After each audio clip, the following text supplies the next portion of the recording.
साताऱ्यातील जावळी तालुक्यामध्ये जे सावरी गाव आहे, या सावरी गावामध्ये 13 डिसेंबरला एमडी ड्रग्सचा छापा जो मुंबई पोलिसांनी टाकला, त्याच परिसरात सध्या मी आहे। या परिसराला जळकावाडा असं संबोधलं जातं। आता सध्या जर पाहिलं तर काल 17 तारखेला एक अशी चर्चा होती की या ठिकाणी आणखी काही ड्रग्सचा साठा जो आहे तो सापडला। मात्र आता सध्या आपण याच परिसरात आहे आणि आपण याची पडताळणी करण्यासाठी पुन्हा एकदा या ठिकाणी आलेलो आहोत।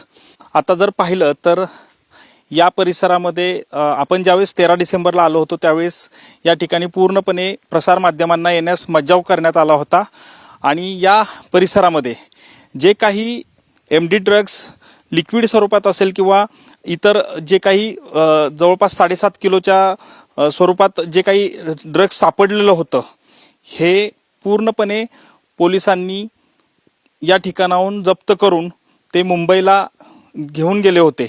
मात्र अजूनही काही एमडी ड्रग्स या ठिकाणी असल्याची चर्चा जी होती ती तयार झाल्यामुळे या ठिकाणी पुन्हा एकदा आम्ही या परिसरात आलेलो आहोत। आता जर पाहिलं तर हा परिसर बरंचसं साहित्य अजूनही या ठिकाणी आहे, मात्र हे साहित्यामध्ये काहीही नसल्याचं एकूणच या ठिकाणी सांगण्यात येत आहे।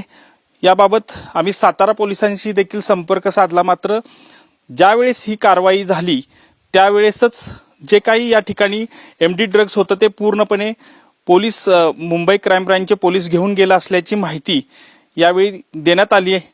मात्र आता सध्या जर पाहिलं तर काही साहित्य जे आहे, जे 3 आरोपी होते ते याच ठिकाणी राहण्यास होते आणि याच परिसरात आता सध्या जर पाहिलं तर एक सिंटेक्सची टाकी असेल किंवा वायरी असतील, या सर्व या ठिकाणी अजूनही पडलेल्या पाहायला मिळत आहेत। आणि काही बरंचसं साहित्य जे आहे ते आपण जर पाहिलं तर या ठिकाणी नष्ट देखील करण्यात आलेलं आहे। मात्र सध्या या ठिकाणी काही अजून साठा सापडला का याबाबतची जी काही चर्चा होती, याबाबत अजूनही काही असं स्पष्ट होताना पाहायला मिळत नाही।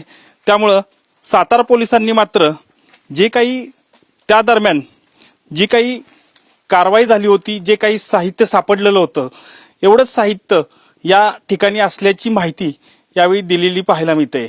कॅमेरामन विशालसह संतोष नलावडे, TV9 मराठी, सावरी, सातारा।